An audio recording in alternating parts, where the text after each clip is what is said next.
জান, আমি তোমার ভাতার, আমি থাকি তোমার আবার চিন্তা কিসের?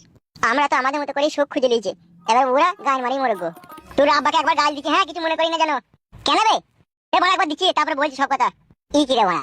তোর আব্বা মানে আমার কাকা, এটা গুদমারানির ভাই। হ্যাঁ কেন রে? তোর আব্বা বড়া শুধু আমাকে মারতে পাইলো না, যা নয় তাই ভাবে অপমান করে গেল। কি হয়েছে গো? কিসের নাকি অপমান করলো? আমাকে বড়া মা তুলি ইচ্ছা মতো গাল দিয়ে গেল তোর আব্বা। তাই নাকি? হ্যাঁ বে, আমাকে বলছি তুই শালা সব জানিস, তুই অমুক তুই তমুক, মানে সে কি বলবো তোকে আমি, মানে সে কুকুরের অপমান করে গেল আমাকে। সত্যি কথাটা বলিনি তো, যে আমি অমুক জায়গায় আছি এবার এরকম এরকম ব্যাপার এসে বলিনি তো? না না ফাদা, ওর কথা শুনে আমার শুধু চলছিল, ওকে সত্যি কথা বলবো নাকি আমি? হ্যাঁ তোর বাবা বলে রিহাই পেয়ে গেল, অন্য কেউ হইলে না এখানে মাথায় আদা নিয়ে মেরে মাথা ফ্র্যাকচার করে দিতাম। আর এমনি কিছু বলছিল লেগে? এমনি কিছু আর কি বলবে? তোর নাকি এক মুরগি বয়স হয়নি, বিয়ে করার লেগে লাপালাপি করিস, অমুক তমুক বিভিন্ন রকম অপমান করে গেল।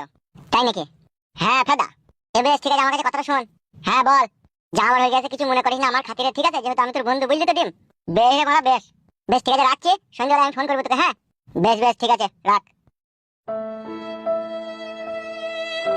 কি হয়েছে গো? আব্বা ডিমটা বাড়ি গিয়েছিল, দেখে উল্টো পাল্টা ভাবে অপমান করে দিয়েছে। আমার একটা জিনিস খুব ভয় লাগছে। কিসের গো? কিসের ভয় লাগছে? আব্বা তো একটু টেরি মাতালি লোক, আবার যদি তোমাদের বাড়িতে চলে যায়। শালা এরকম বাড়ি চোদা খান কি ছেলে আব্বা দেখা যায় না। বি করলাম, মেনে নিবি, বাড়িতে জায়গা দিবি, তবেই তো ভালো লাগবে। না তা না করে আমার বন্ধুকে গিয়ে অপমান করেছে, সুরের বাচ্চা। ওগো বলো পাখি ডার্লিং। তোমার বাবা আমার মা বাবাকে গিয়ে আবার অপমান করবে না তো? সেটা তো আর বলতে পারছি না পাখি, তবে আব্বা যা খানকি ছেলে দুর্দি লোক, ও চলে যেতেও পারে। ও বাগাল ভাতারের বেটা, আবার কারো কথা মানে না। আমার আব্বা শালাকে কেউ যদি বলে বাইরে যা, ও আবার ডাইনি গিয়ে বসে থাকে। কোনো অসুবিধা হবে না তো? জানি না ফাদা কি হবে এখন, তবে তুমি কিছু মনে করো না। হ্যাঁ জান পাখি, এই ফুটে যতক্ষণ তোমার কাছে আছে কোনো সময় একটু চিন্তা করবে না। হ্যাঁ জান, আমি তোমার ভাতার, আমি থাকি তোমার আবার চিন্তা কিসের? আমরা তো আমাদের মতো করে সুখ খুঁজে লিয়েছি, এবার ওরা গান মারি মরগো। অত টেনশন করলে আমি আর তুমি হাত ফেল করে মরে যাবো যে জান। ওই জন্য বলছি পাখি জান, আমার চিন্তা করার দরকার নাই। হ্যাঁ শোনা, তুমি তো সবই জানো ফুটো, আমার বাবা একটু অন্যরকম লোক।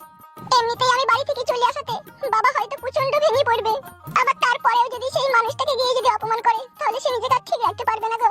বুঝতে পেরেছি পাখি তোমার কষ্টটা, কিন্তু কি করবো বলো জান, আমিও তো এখান থেকে বসে বসে আর কিছু করতে পারছি না।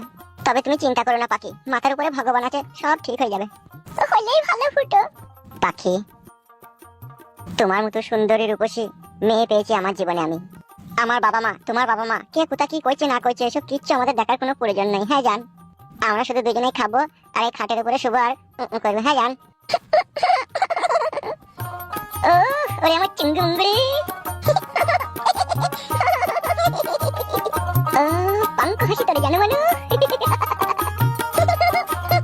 এইভাবে আমার মুখে চুনে আর কালিতে পাইল করে মাখিয়ে দিয়ে চলে যাবে আমার মেয়ে, আমি স্বপ্নেও কোনোদিনও ভাবতে পারিনি। ভাবতেও আমার কষ্ট হয়েছে। কি আর করব বলো, ও ছুরি যে আমাদের মুখে এইভাবে চুনকালি